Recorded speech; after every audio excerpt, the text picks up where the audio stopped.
Alrighty, alright. Bam. Oops. Bam. Okay, that looks good. That does not look good. Let's see. Boom. Pow. Do that. Come over here, do that. That looks better. Hey, everybody. Hey, Steve.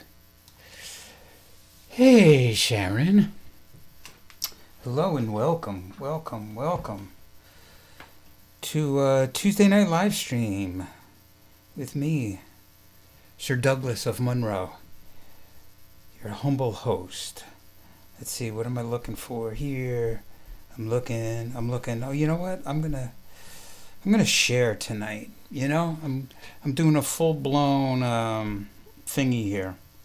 Let's see. There I am. Okay, come over here. Share. Sonny, share to a group. Yes, here we go. Okay. Yes. Yes. Yes, yes. Saying yes to all the sites I'm going to. Bam.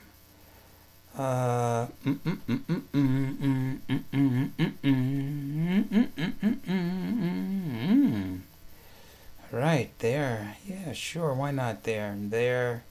My friend Kate Smith. Boom. Yeah, why not? Yes, yes. Oh, I just heard the heater come on. You probably can hear that. Why not? Why not? Go there. Nerds, yes. Yeah. Sure. Yeah. Going there and there. Yep, there. Not there. Probably there. There. Not there. There. There.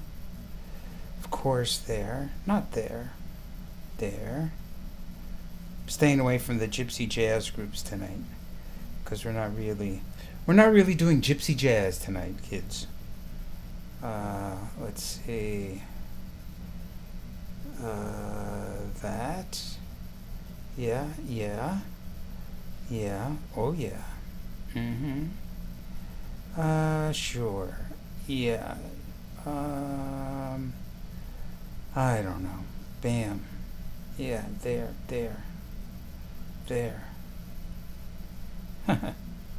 There, and there. Over there.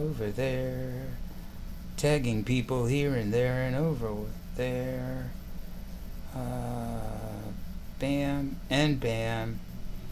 And I am done, ladies and gentlemen. I'm done. I'm well done. Let's see. Let me scroll over to here. Pop that open. Wow, we already got some lively convo. Austin is here. You know, if you're not subscribed to Austin's Facebook page, you're missing out, kids. You're missing out. I highly suggest that you subscribe. There we go. Thank you.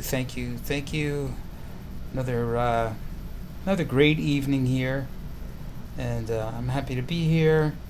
And before we start, of course, viewer discretion is advised. It's always advised. So tonight, kids, ladies and gentlemen of the jury, let's see. Tonight we're going to take a look at this record. Boom, boom, boom. It's the Doug Munro. I guess this was just Doug Munro group time. Oh, let me get this in focus. There. Well, is that in focus? That's in focus, but it's reflecting off of everything. Sorry.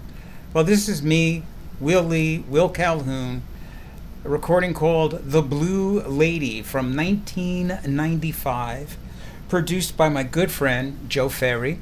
And this is actually his artwork on the cover. That's his painting of.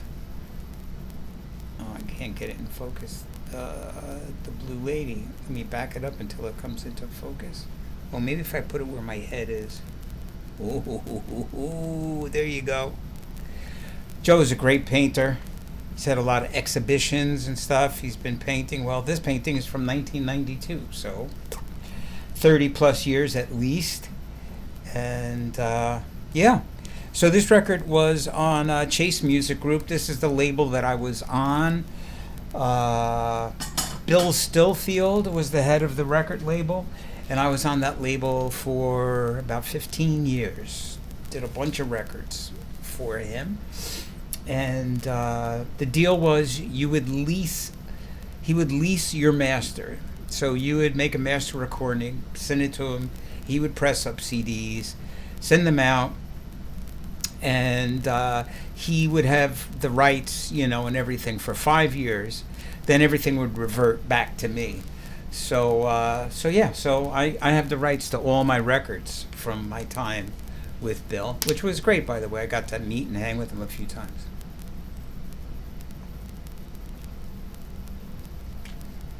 My sister Linda's here. She's asking, how's my finger? Well, went to the doctor yesterday, and I was not expecting what happened to happen. I went there, and they took an X-ray. They took actually 3 X-rays. An X-ray like that, an X-ray like that, an X-ray like that. Long story short, he goes, your finger is not done cooking yet. It's not totally fused. So I want you to come back in 3 weeks. And when I heard that, I'm trying to find the music that would express how I felt. Uh-oh. Nah, that's not it. Let's see. Where's the music that expresses how I felt when I heard that? I'm sitting there in the office, and it was like he dropped a bomb. But that's still not the music I'm looking for. Let's see. Wow, maybe I can't find the music I'm looking for. I know it's here somewhere. The music is here. The music is there. Oh, come on, Doug. No, that's not it. It definitely wasn't. No, it was definitely not that. It was kind of that. Okay, that'll have to do. And yeah, so it was like a gut punch. I thought I was done. And gonna get this out and get the 2 posts pulled out. And no, 3 more freaking weeks. So yeah, here I am. 3 more weeks of this, What are you gonna do? So yeah, 3 more weeks. And also next Wednesday I go back and they do the redo on my heart surgery, my pacemaker, because they put in a new larger pacemaker, just what I need, sticking out of my chest. Is a bigger pacemaker with 3 wires, and it didn't work out. The wire pulled back, so they got to go back in, slice me open, rip it out, redo the wire, and that's another 4 weeks of recuperation for that. So I'm just basically screwed. At this point, I don't even remember how to play the guitar. So yeah. So there you go. That's the bad news. The good news is that I'm still here, and tonight we're going to listen to another record. We're going to listen to The Blue Lady. And I recorded this record with Will Calhoun. He was the drummer from Living Colour. He went on to be the drummer for Wayne Shorter, and then he's just done a bunch of freelancing stuff since then with many different groups. And the bass player is Will Lee, that many of you will remember from the David Letterman show. And anybody that lives in New York is used to seeing Will Lee doing sessions and playing with people and touring, and he's just a cat on the move in New York City.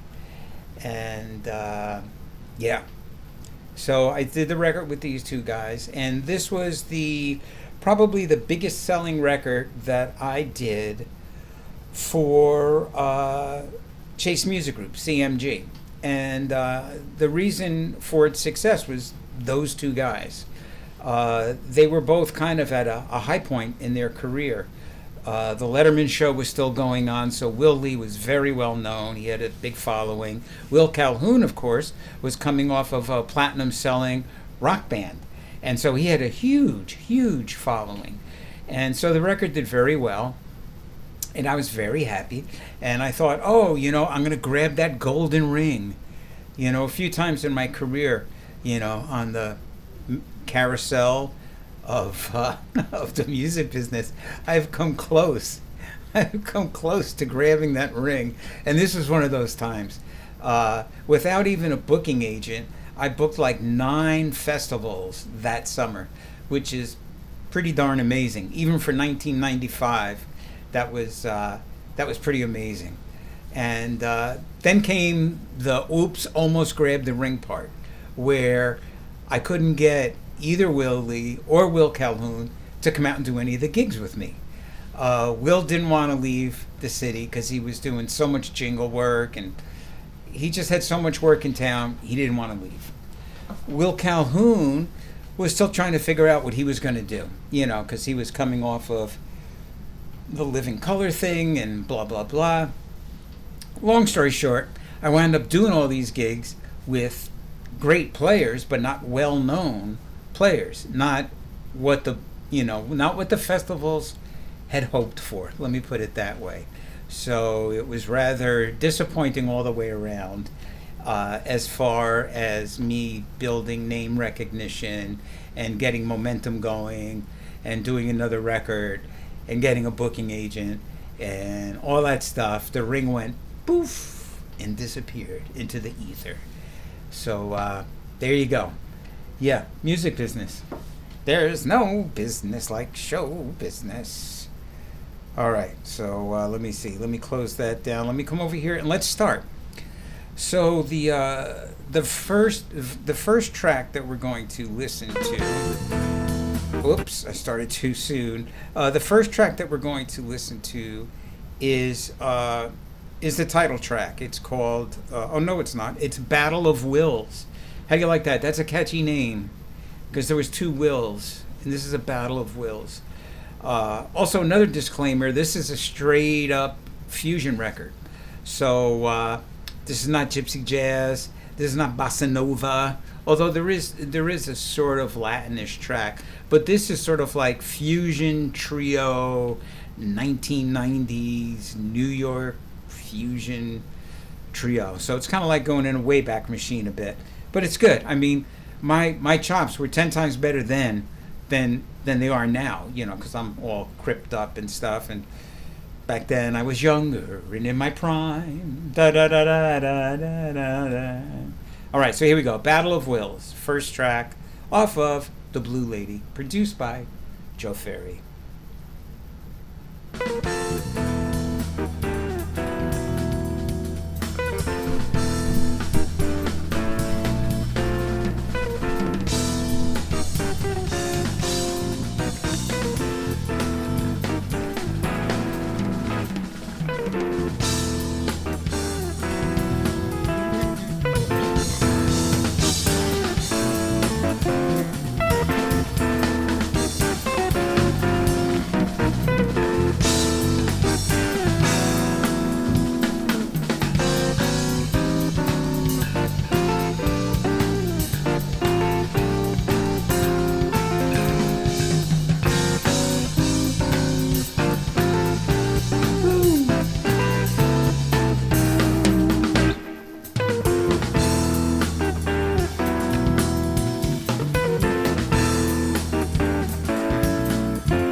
The breakdown.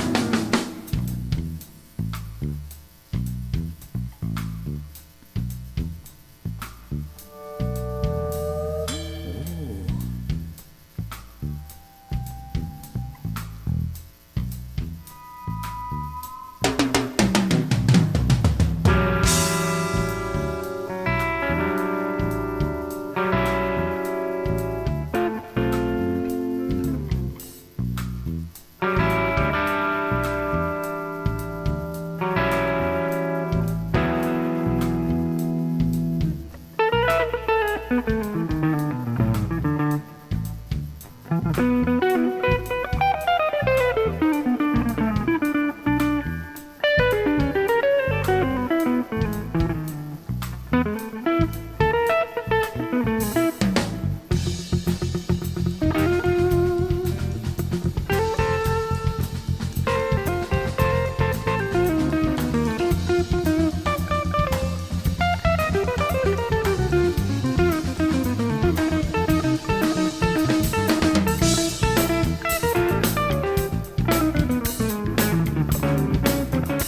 Interlude.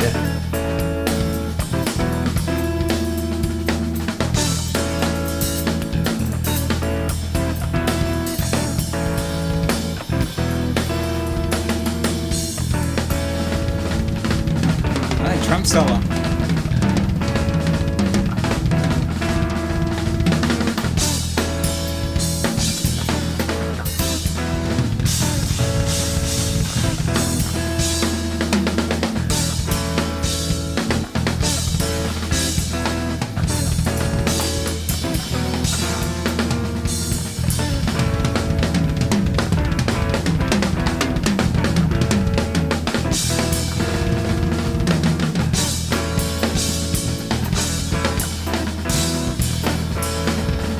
Will Calhoun, baby.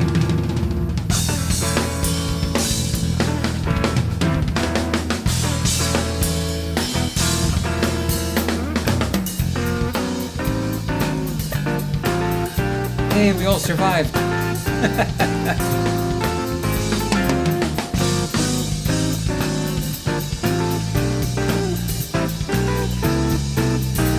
Here's the head one more time.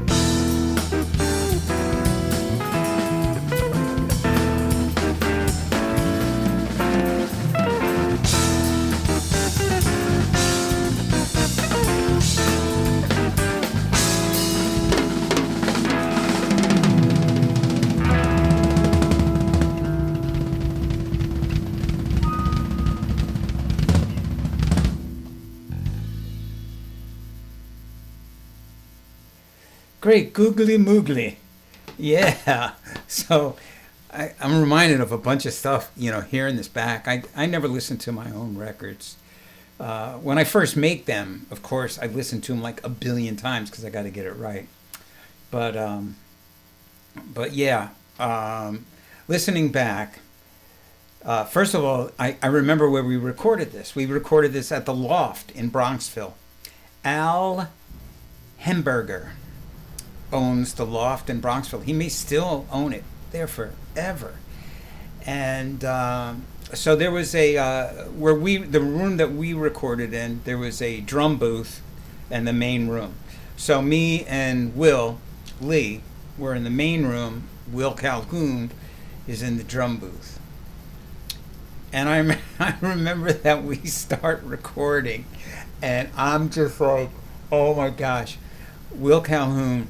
In my mind, I picture Will Calhoun playing with these drumsticks that are like, trees. He was hitting them drums like nobody's business. That's all I gotta say. He, wow, what a powerhouse. I mean, what a powerhouse. Brought so much to the record. And of course, Will Lee, forget it. I'd worked with Will a lot, more as an arranger. An associate producer with Joe Ferry. Had worked with Will Lee a lot, and it was just great to get Will to play on the record, and he always brings his A game. Will is just the consummate professional, consummate human being. Just makes every gig better. He just makes everything better, and so wow. Yeah, that was something, and that was like some just straight up, full out jazz fusion, and it's so funny. Let's see, Larry Gindoff is here. Hey, Larry, and my sister Carol is here. Lisa Johnson, yeah, hey, and so it's just so interesting to hear sort of like the resurgence of sort of like fusion stuff. Osnoy. There's a young Italian guitar player, Matteo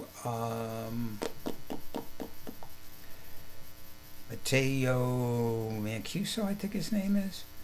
But there's more fusiony stuff kind of going on again, and it's just interesting to hear our our kind of like 30-year-old version of it, kind of foreshadowing in between sort of like, the Miles Davis and Weather Report fusion stuff and then the current kind of cats that are coming up and doing the stuff, and it's just it's interesting, it's like a bit of history, like the record is so old now, it's historic. It's historic, I say. All right, let's see. What do we got coming up next?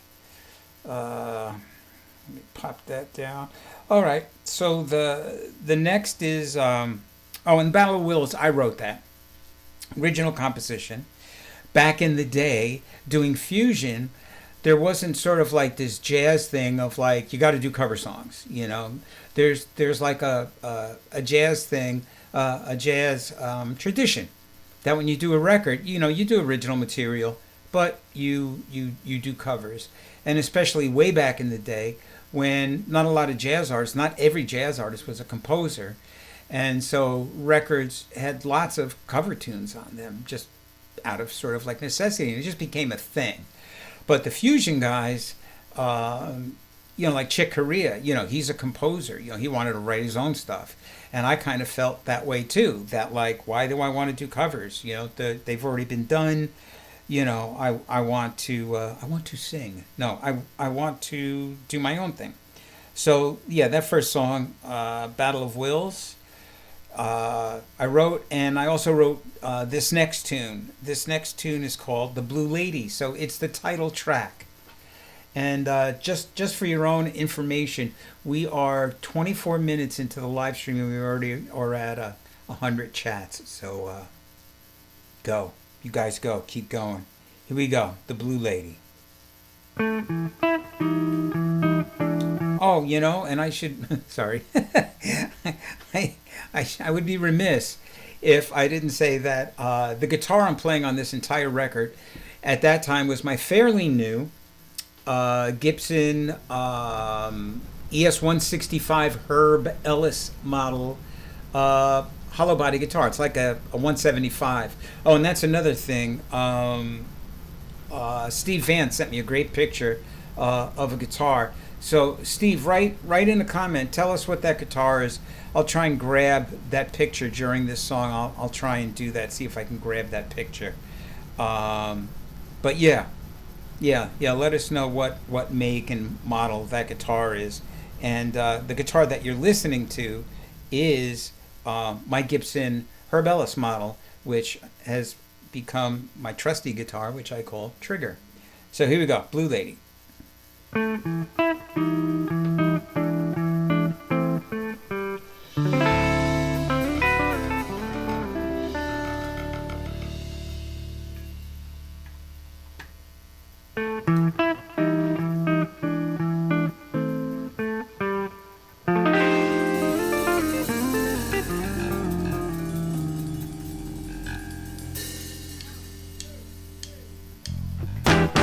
Oh!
So I'm going to upload Steve's picture now. So the screen's going to go dark for a second. I'll be back. Enjoy. Listen.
Stack, yeah.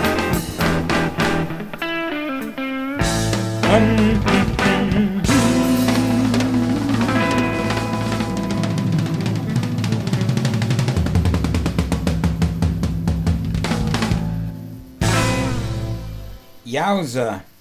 All right. Hey, everybody, say hi to Andy Stack. He's over here on he's over here on Facebook. He said he's listening while giving his kid a bath. Nice, Andy. Thank you. Andy is a former student from way back. Super talented cat. Super nice guy. Great guitar player, and he has found his way in the music business. And recently, I went out and actually saw him play recently, and we got to hang. And of course, we hang all the time through Facebook and everything else. But he's another guy to check out. If you haven't checked him out, definitely check him out. And he's got like a whole kind of scene happening where he basically created his own scene, which is very slick. And yeah.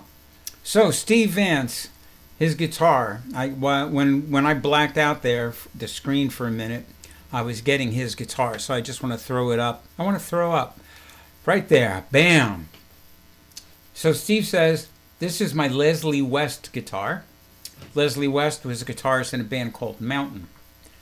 And he says, the red blob on the bottom left is what he wrote to me. That's pretty funny. The guitar was made by Larry DiMarzio. DiMarzio is a very famous pickup maker in New York.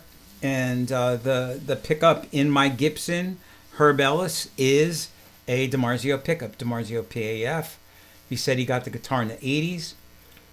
He's had it for 37 years. So it's got one pickup down here. And it looks like a Fender Strat style neck. How many frets? 15, 17, 19, 21. Yep, typical. And so that's probably a 25.5-inch scale. Got some strap locks on there. One pickup. You don't got to worry about switching pickups. Adjustable bridge. And is that a whammy bar bridge or a fixed bridge? I can't really tell. I can't tell. Let me see if I could. Oh, you know what? I could probably make this larger. Let's see. How do I do that? Dun, dun, dun, dun, dun, dun, dun, dun, dun. Make it larger. And make it more larger. And scroll it up. Okay. Oh yeah, it looks like it's got a little whammy bar thing there. Let's see, what does it say? To somebody. That part I can't read. Oh well, nice axe. What's that, an ash body? Looks like ash. Maple neck. Nice. Got to put a name on there. You got to be like Leslie West, my man. Yeah, Leslie West was in a band called Mountain. Mississippi Queen. Theme from an imaginary Western. Lots of good stuff. And somebody said, "Oh, that song reminded me of getting Crosby, Stills and Nash Woodstock vibe." Yeah, this was like 30 years after that, but dang, yeah, Sharon. Crosby, Stills, and Nash. I mean, that record, the Crosby, Stills, and Nash record, with like the three of them on the front, Neil Young's on the back porch. Man, we wore that record out. That was one of those records where you had to go buy another record because the first one, from playing it on a shitty turntable, after a while it was just hiss. There was no more music left, Let's see. Anthony says Leslie West roasting on an open fire. Jack Frost nipping at your nose. Marilyn said she saw Mountain at the Boston Tea Party. There you go. Yeah. They were great. Corky Lang was the drummer. Yeah. Steve said it's made in the style of a Junior. Yep. Yeah.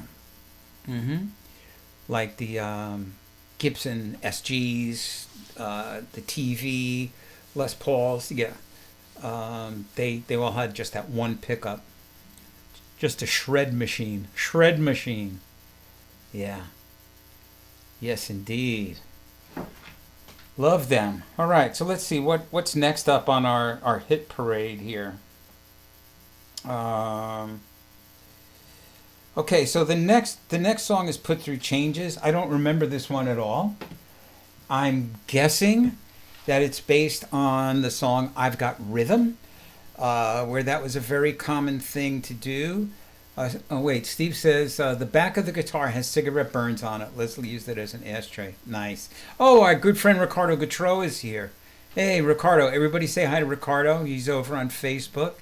And Ricardo's a great, great, great singer-songwriter. Again, if you don't know about him, you got to go subscribe. Follow him on Facebook.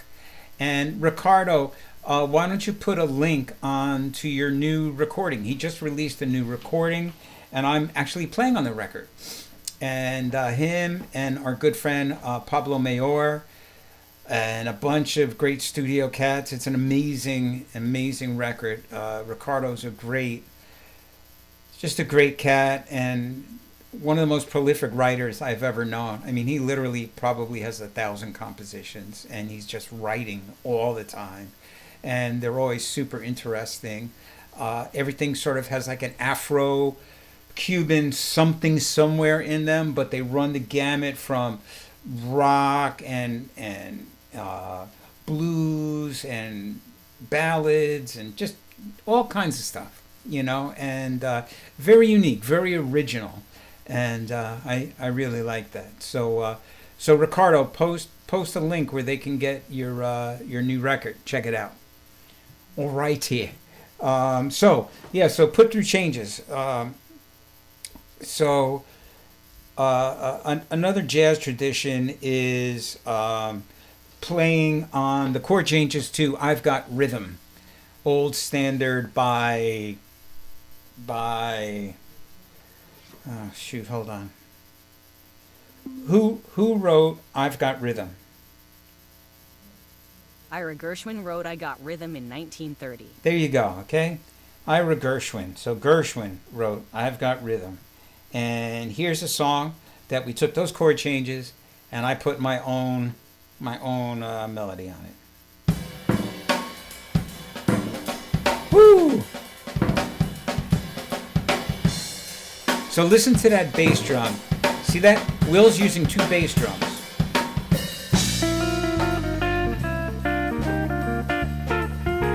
Yeah, this is rhythm changes.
Oh, talk about leaving it all on the battlefield, or leaving it all on the field. Wow.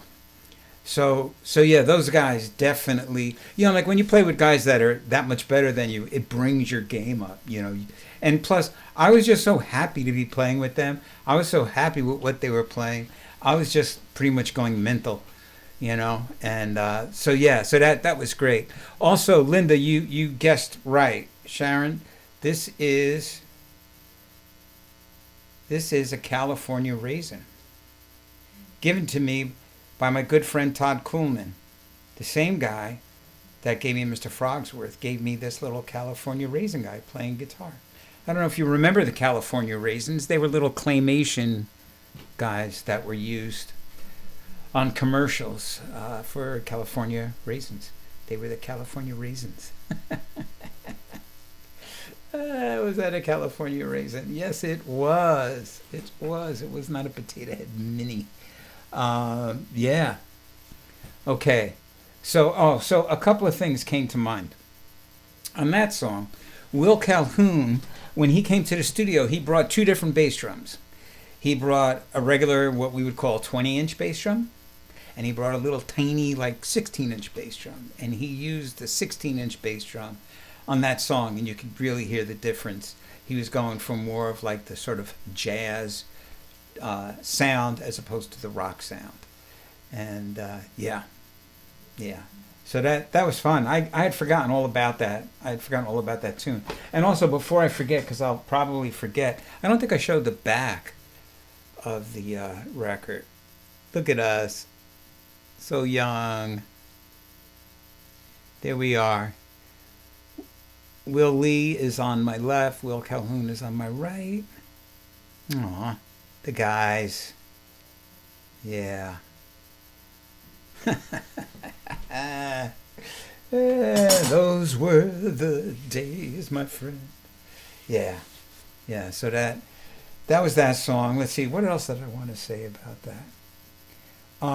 No, I didn't want to say anything else about that song, but I would be remiss if I did not remind everybody that if you have not already, please go up to go to my website and sign up for my newsletter. You get a free download every week.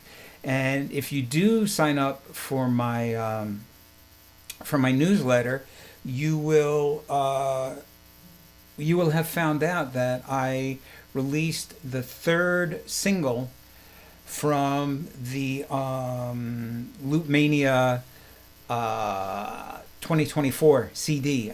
I released Spooky. Made a video, hysterical video, and I didn't mean for it to be hysterical. It just kind of turned out hysterical because of my finger I can't play, and so I couldn't even fake playing, So I was like, I know, I'll just I'll do a thing, I don't know what thing I'm going to do, but I'm going to do it. So I came up with a cool kind of background, and I did the green screen thing, and it's just, to me, it's kind of funny, And so if you haven't seen it, it's on YouTube. And you can also now stream 3 songs from the record. Let's see. Blackbird, Dribbles Cafe, and Spooky. You can now stream on all your favorite streaming platforms. They are there. And so please add them to your favorite, set list, song list, playlist. That's it. Add them to your favorite playlist. And yeah. And if you want to buy the whole CD, you can only get it from me. You can only get it in CD form. You can't even download it. And if you don't have a CD player, do what I did. It's like $20, and you could get a CD player that you could attach right to your computer. Then you could put it in there, put it in your computer, and carry it around. Eventually, the whole record will be available for download, eventually. But I would love to sell through the physical CDs that I bought, because I will make all my recording money back if I sell the CDs that I bought. Much more than I would ever make from streaming. So if you want to support me in my time of need, my time of no gigs, 2 months now, no gigs, you can go to my website, and you'll see there's actually a separate Loopmania 2024 section where you can, you could buy the CD. And also merch, there's tons of merch. You can go to the merch store. You can go to the general music store where I got like a billion records. And yeah, oh, Marilyn said it was cool and spooky. Yes. So yeah, so there you go. Anything else I want to say? No, I want to play another song now. Let's see. Doodly doo, skiddly bee. Doodly doodly doodly doo. Oh, good.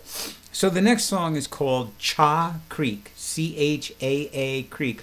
Oh, Tom Unkenholtz is here. Yo, Doug, watching with my parents from sunny Florida. Oh, you lucky. Tom, we're up here in the yucky Northeast in the middle of winter. Yeah, bro. So Tom is a great friend of mine, Pastor Tom Unkenholtz. From when we were in Mamaroneck, he was our pastor at the church in Harrison, and we just became best buddies. He's just an amazing human being, one of a kind, great guy, really great guy. Whole family is great, lovely. So Chalk Creek, yeah. So this is Will Calhoun's song. I let the guys each write a song for the record. Back in the days when writing songs and having publishing meant that you would get like royalties. Now it really doesn't mean anything. It's all pennies now. Linda said, "Oh my God, I just checked out Spooky. You are too funny." See, I didn't mean to be funny. It just happened. Let's see. Sharon says she has an older Mac. Oh, and it has CDs in it. Yeah. All right. So Will Calhoun wrote Chalk Creek. And he told me what Chalk Creek was, or where it was, or what it meant. And now, 30-something years later, I don't remember. I don't remember what it meant. But it's a great tune, And again, we learned. I learned this tune in the studio. So everything went down just like in the studio. And those guys are that good, and I was that lucky. So here we go. Here's Chalk Creek.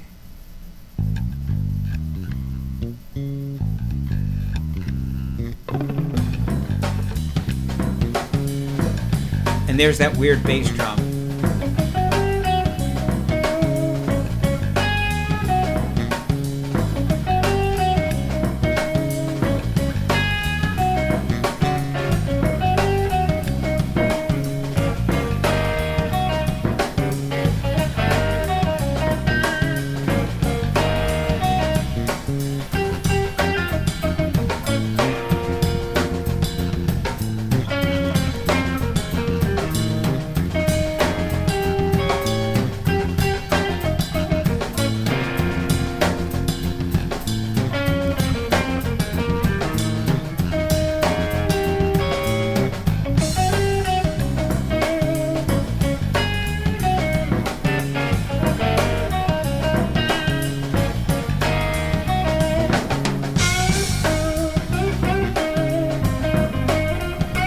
That quote is from a song called Jean Pierre.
Oh boy.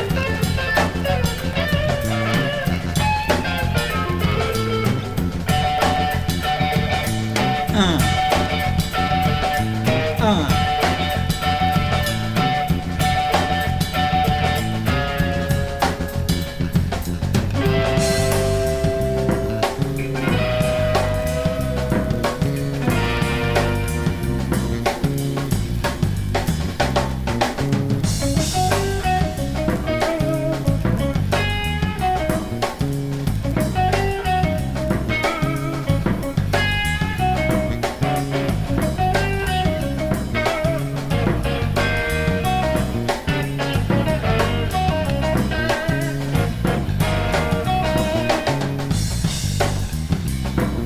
Now you can hear Will Calhoun, that bass drum.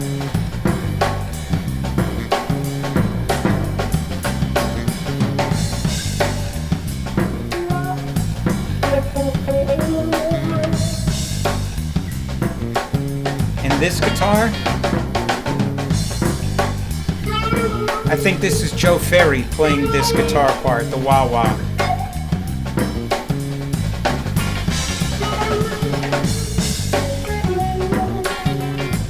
And I'm playing that da-na-na-na.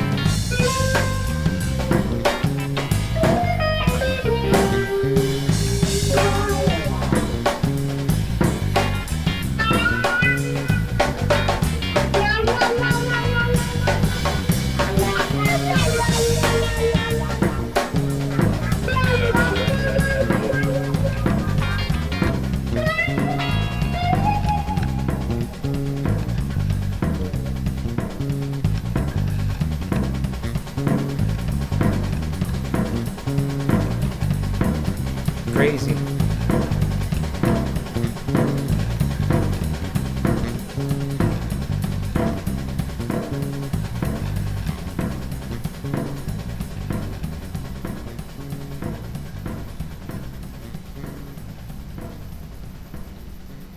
Yeah.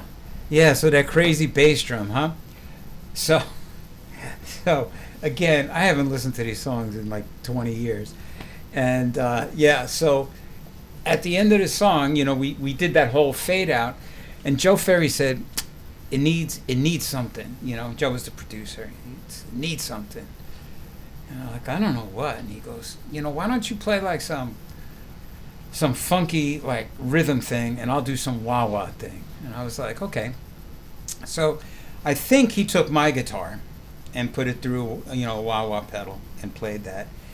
And in the studio was a guitar.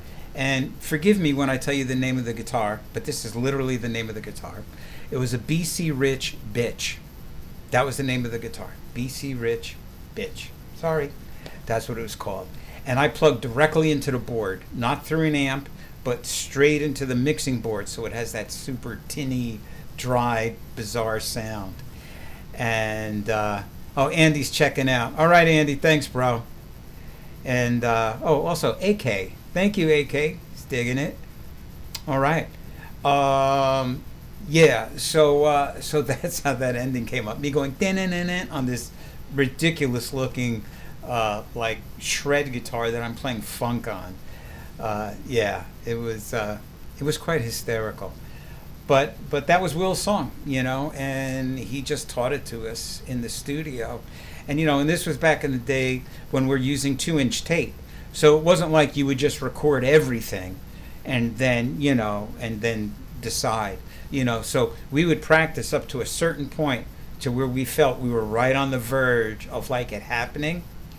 And then we would say, okay, take this one, you know. And so, yeah, so it was interesting, you know. And of course, studio time is money. So like, you know, we were not taking hours doing this. I think we did the whole record in 2 days. I mean, definitely not more than 2 days. A lot of times we did it in 1 day, but I think we might have done this. We might have done this in 2 days. And oh, one other thing I want to say about this track. Throughout the track, on my solo, I would come back a lot of times to na-na-na-na, you know, that'd be me playing that. And I really got into that listening to saxophone player Michael Brecker. And he would blow my mind because he would take these long ass solos. He would like be improvising like crazy. And he would start out with some kind of theme, right?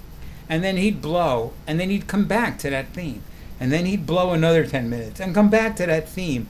And it really impressed me that he remembered everything that he was improvising, and so he would come back and reference it. And I found that very inspiring, and so I strove to do that, to be super hyper aware of what I was playing. Oh, Adele, you got me, Adele. Nice artwork on your picture too. Yeah, that's Kathy's sister Adele from Oklahoma. Great. Thanks for hanging out, Adele. Appreciate it. Great to have you here.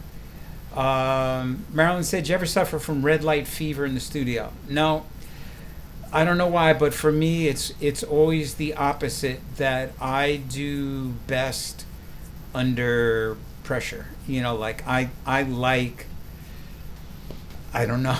I just like it. You know, I don't know, but I like when I have that little goosage, you know, like playing with guys that are super great, you know, having to lay down a killing recording gets it all going, you know. And I kind of like, I get like so present in the moment that I just really like it, because I literally forget about everything else and just go for it, you know. So yeah, luckily I don't suffer from that. Yeah, I'm not very you know, like conscious, you know, when that, you know, when that light comes on. It's almost like the opposite. Let's see. Oh, here we go. Here's a ballad, and apparently I wrote a song for my wife Kathy.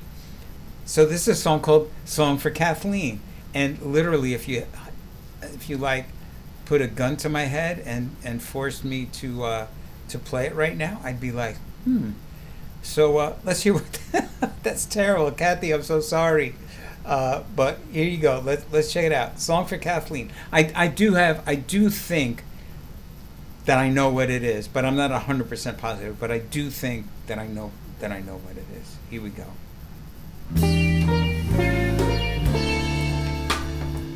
And that's my original choral electric sitar, not the one hanging on the wall here. No, it was the real deal. Dan Electro.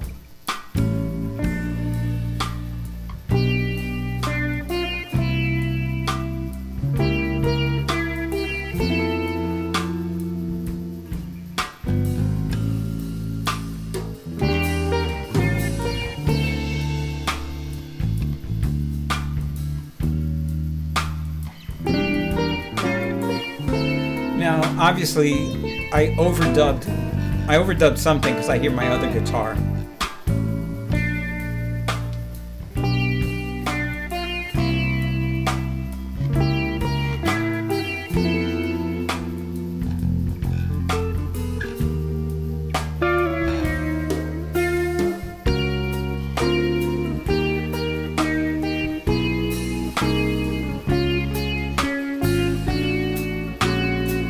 Sorry, that's my phone.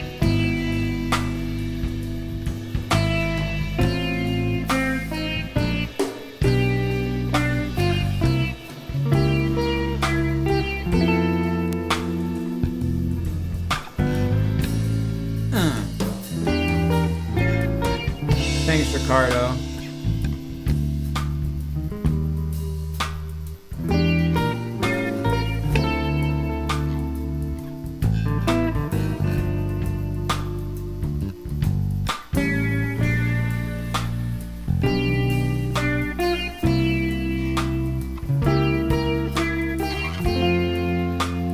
Okay, now there should probably be some blowing.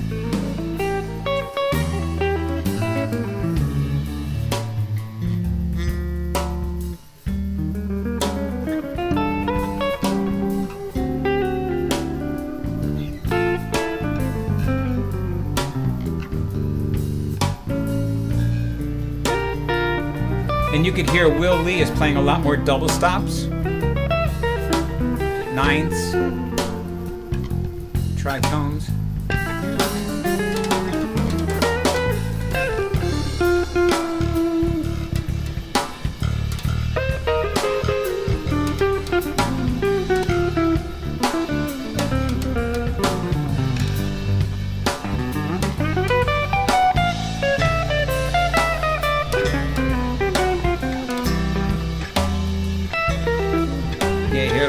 stops.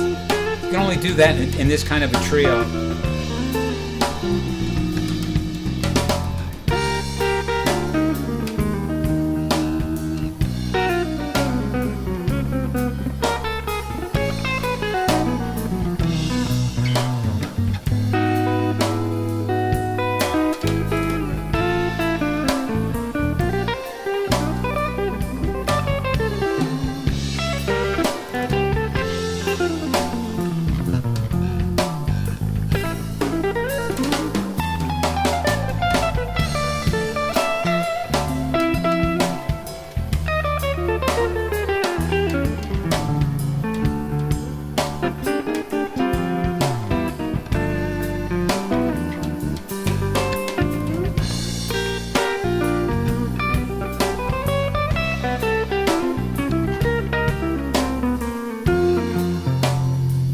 Guess head one more time.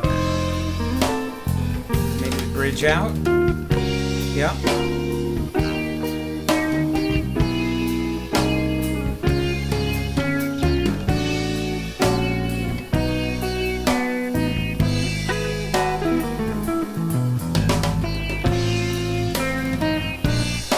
Odd meter.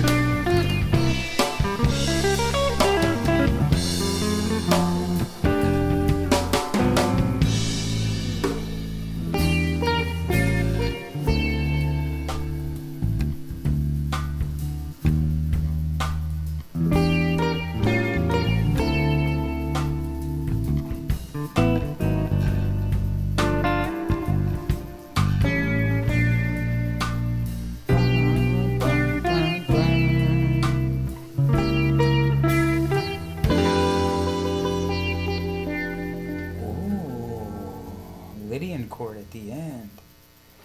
Yeah.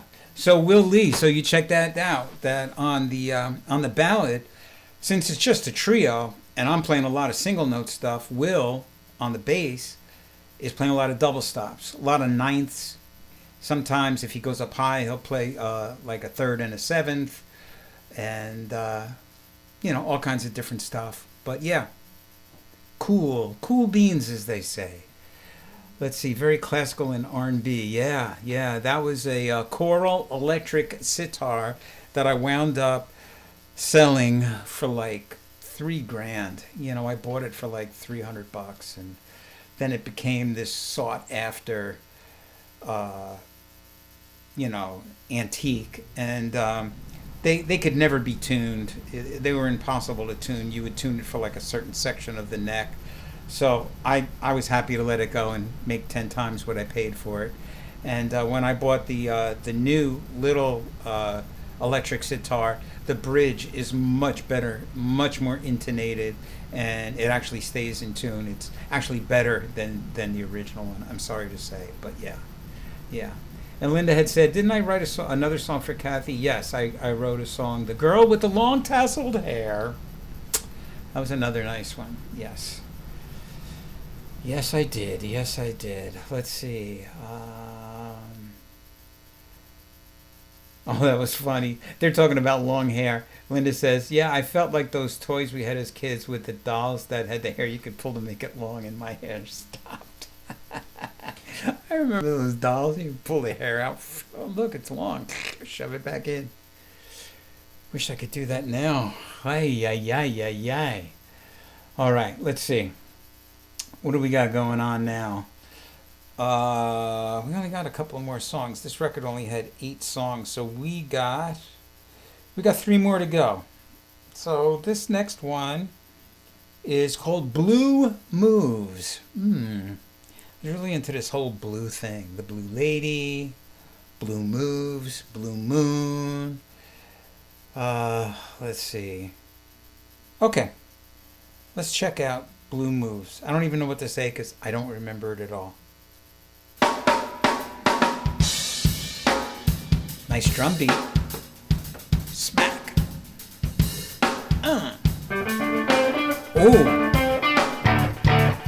Man, talk about mountain.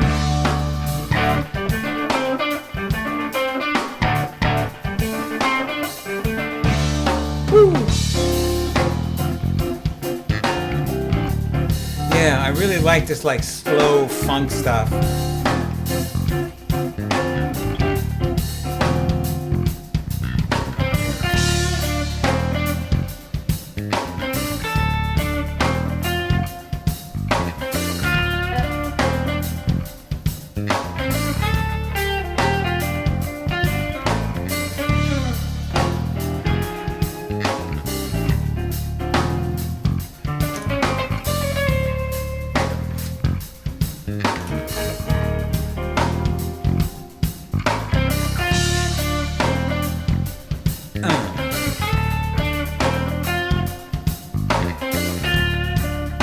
Big unison line.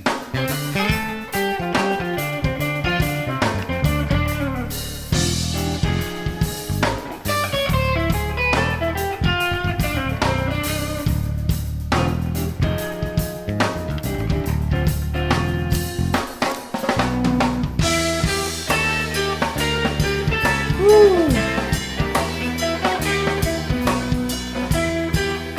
I hear the choral electric guitar in the background.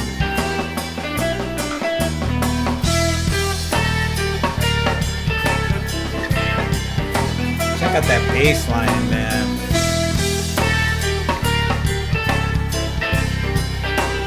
Do-do-do-do.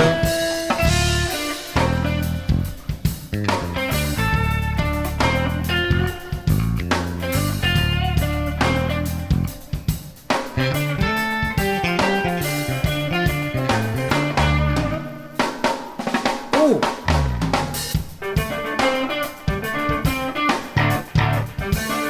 This is more like the Eagles, huh? Right?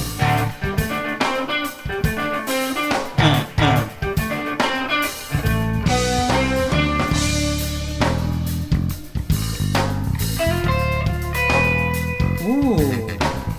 Leave around.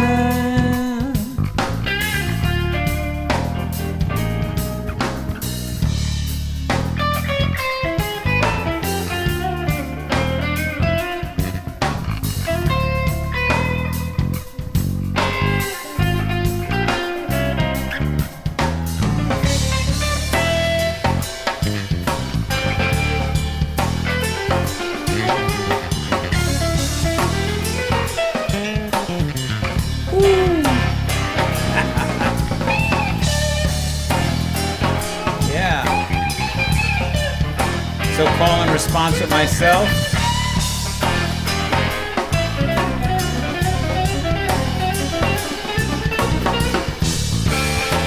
Whoa.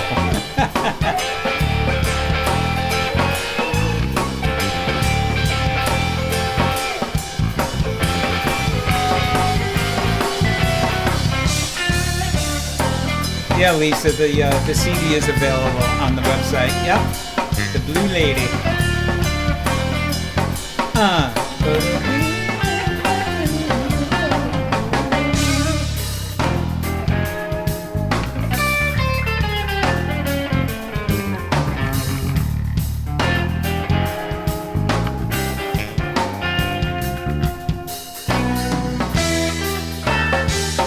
What a great key change. Hate to brag, that's pretty slick.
I think I do some finger picking here.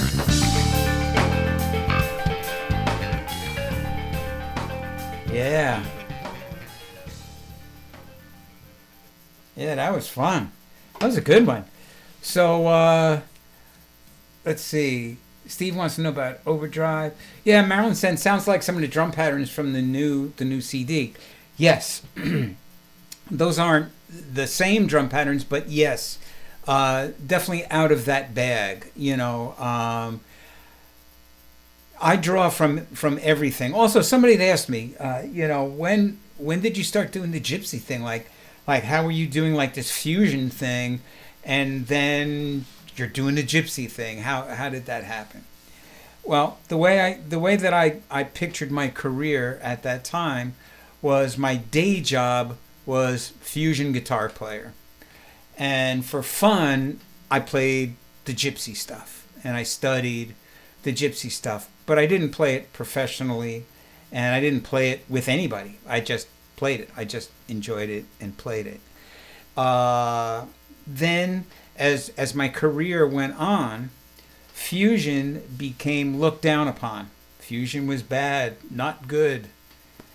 And so I kind of went more through the prodding of the record label, went more into the Big Boss Bossa Nova stuff, you know, where I was doing more Bossa Nova, and also organ trio stuff, which was more sort of like R&B jazz-ish, but not fusiony, you know. So that's how the fusion thing kind of died out, because it was sort of like disco, where, you know, disco became like, oh, disco is bad, fusion is bad. And now, of course, all these years later, it's all good, you know. Oh, my good friend Chuck St. Troy from Las Vegas, Nevada, but a former Yonkers homeboy, best buddy.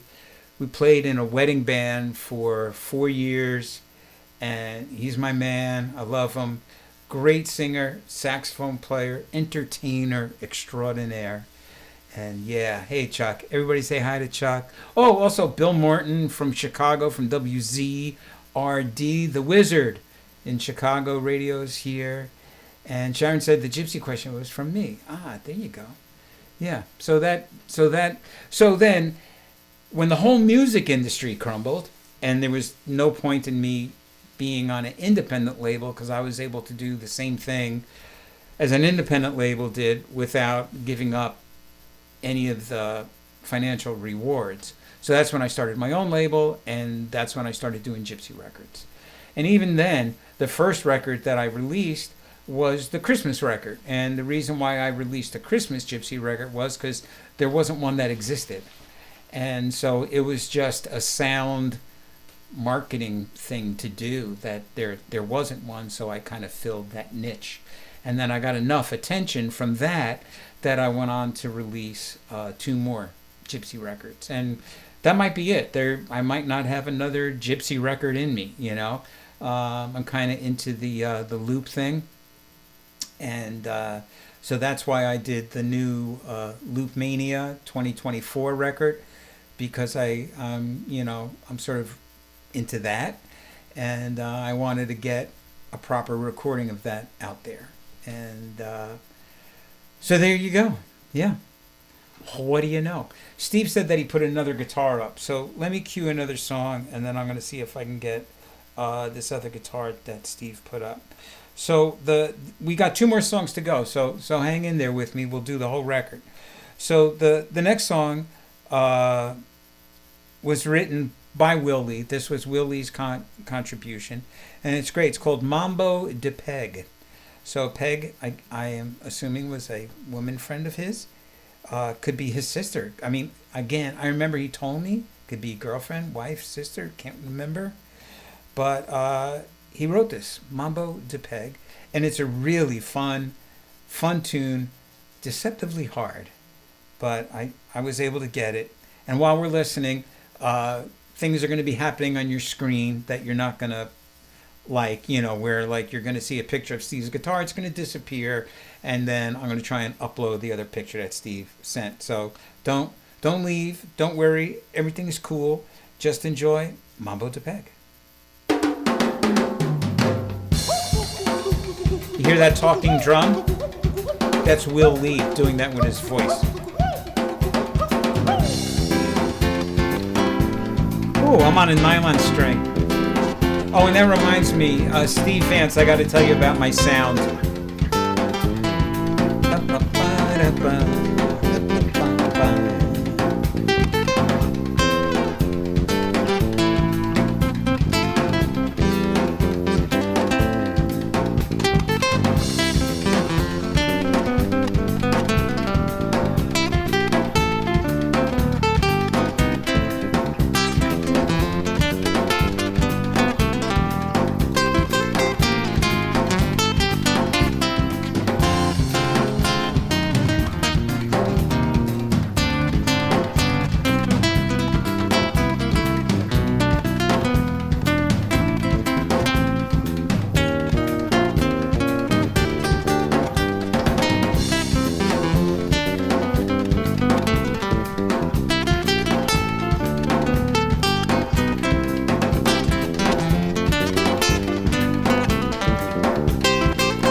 Go, Will, go.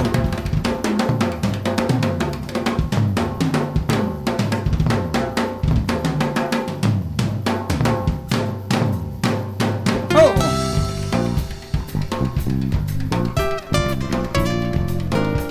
Uh-oh, Jimi Hendrix, Third Stone from the Sun. What a quote.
That's Will again, Will Lee.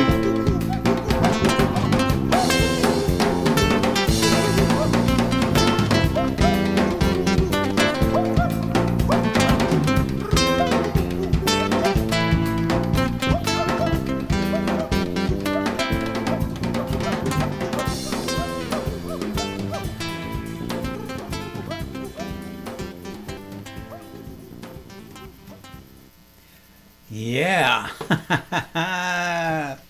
That was great. So great to hear that again. So that guitar, that was a Yamaha nylon string guitar that I had for many years. It was just like a student model Yamaha nylon string. Hey, Chuck, thank you. Chuck said, very cool. Thank you, Chuck. And yeah, so I played that on that track. It was a nothing special guitar. But yeah, it sounded great. And Steve Vance had asked me, how did I get my sound? What was my sound? So it was my Gibson Herb Ellis with the DiMarzio PAF pickup on it through an original Mesa Boogie. I had the Mesa Boogie Mark I when they first came out. I was one of the first people on the East Coast to have one because they were mostly in California. I think that's where Randall Smith was making them. And I had to wait to get mine. And I actually got mine through a fluke that somebody on the East Coast ordered one and then reneged, never went and picked it up, never paid for it. And so it was sitting there, and they got in touch with me because they knew I was looking for one. And I went up and got it. And for distortion, I used the original Tube Screamer, the Ibanez Tube Screamer. And I believe that back then I was either using the original one or I was using the second version, because the original one I had got ruined in a flood in an orchestra pit. That's a whole other story.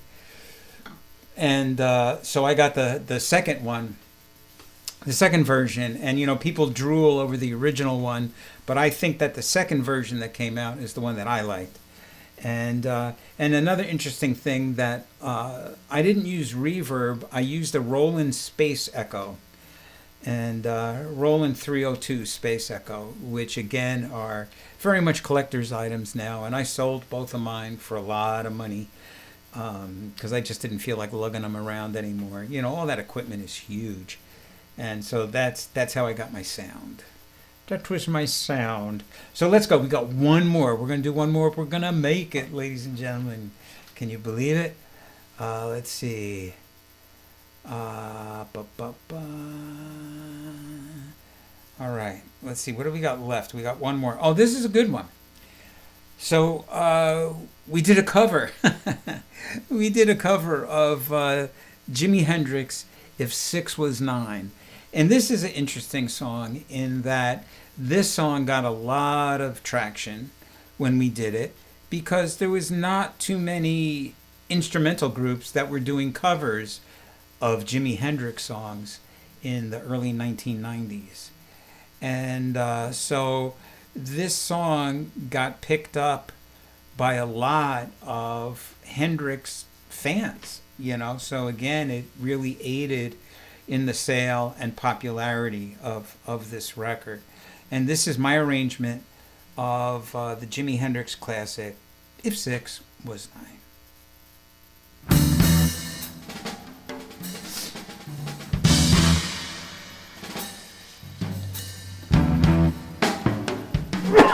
Excuse me.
Will Calhoun had no mercy on his cymbals, man.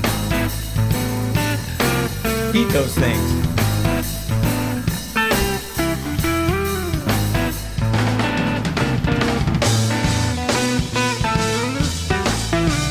Oh, man.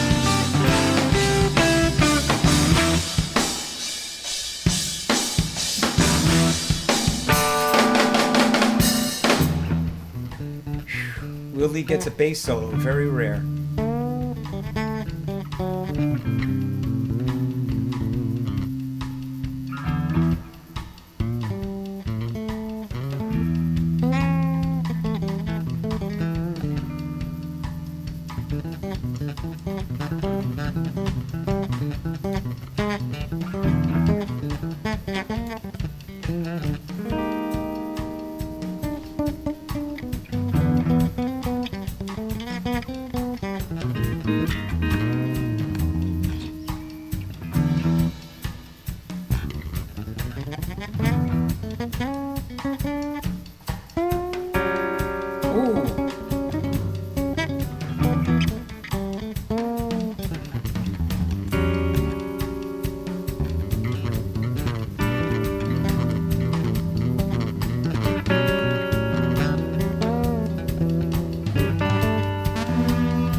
Hit some distortion here.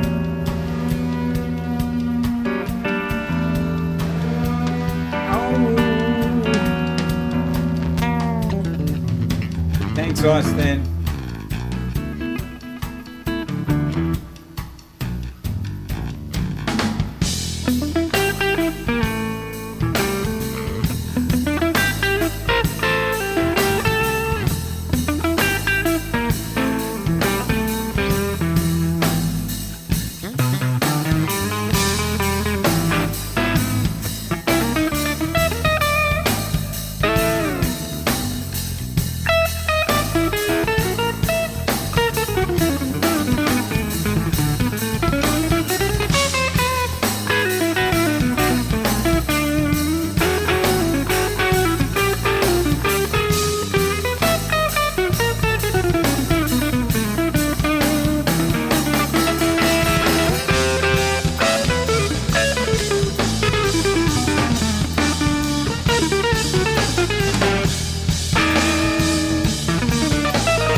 Mental.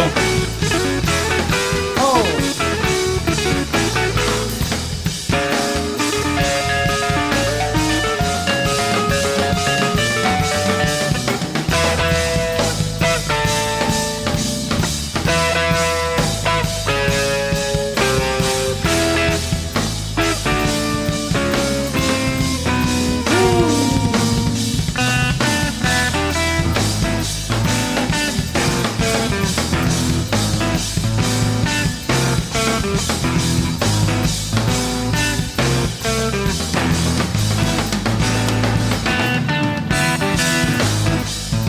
Will Calhoun is just bringing it. Bringing it.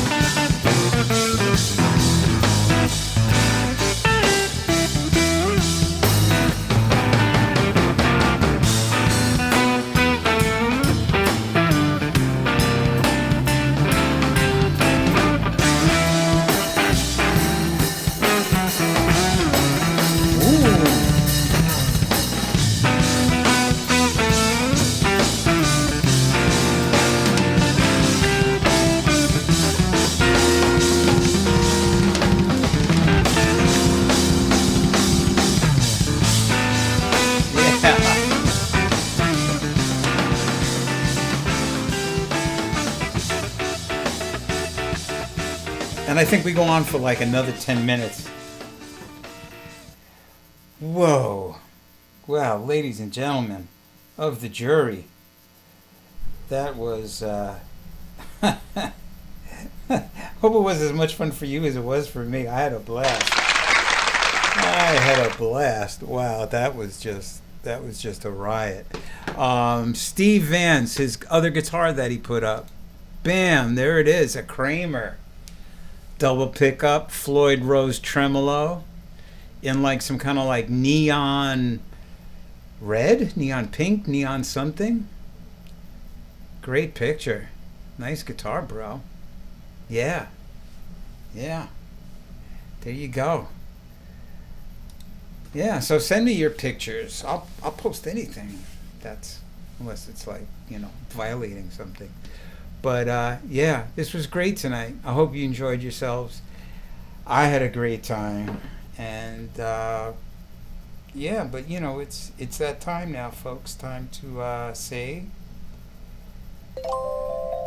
goodnight. And neon pink, there you go. Yeah, the color.